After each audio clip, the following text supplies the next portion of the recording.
Freedom of speech is something that Canada has said goodbye to years ago.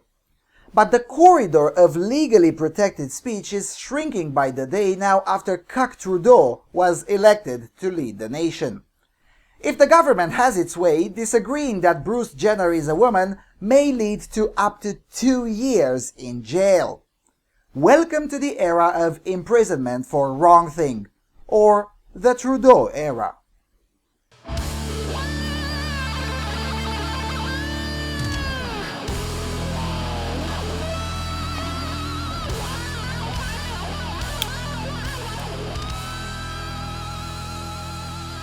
Hello everyone, and welcome to the Freedom Alternative.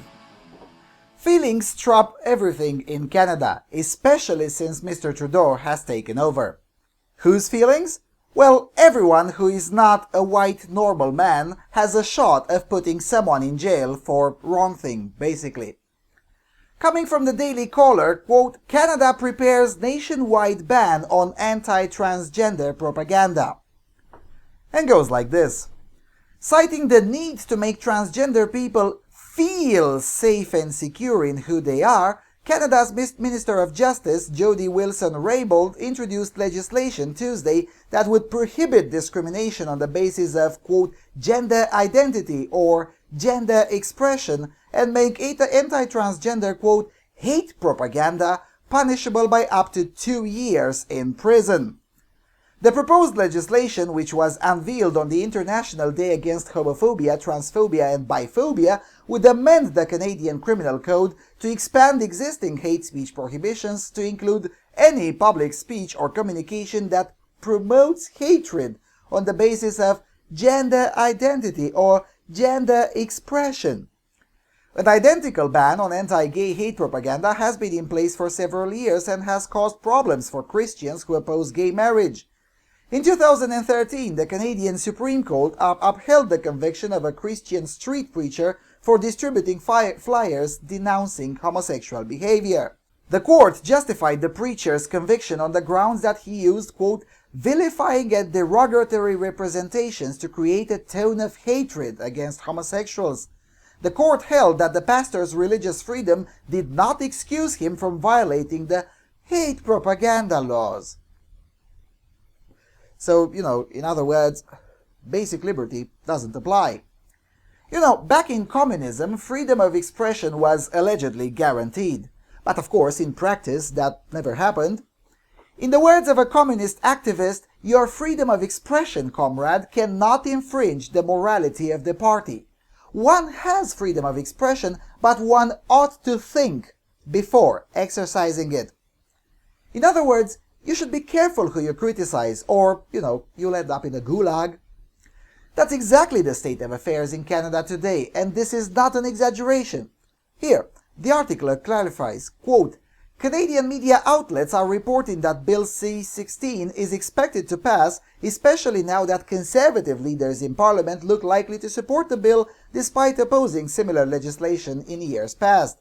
In a video posted to Twitter on Tuesday, interim Conservative leader Rona Ambrose said that who you love or how you identify should never be cause for fear or anxiety. The Daily Caller reached out to Ambrose to ask if she would say that pedophilia should never be cause for fear or anxiety. She did not reply by press time. Prime Minister Justin Trudeau, who ideologically leans far to the left, championed the bill as a much-needed step for transgender rights in Canada.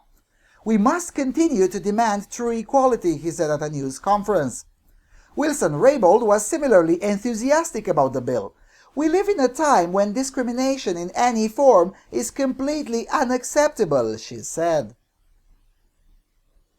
Well, if we live in a time when discrimination in any form is completely unacceptable, then Mrs. Wilson-Raybould should resign right now because I did not have an equal chance of being Justice Minister of Canada.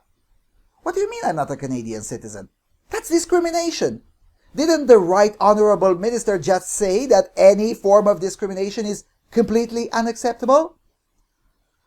Also, one has to wonder whether this is worth even discussing anymore.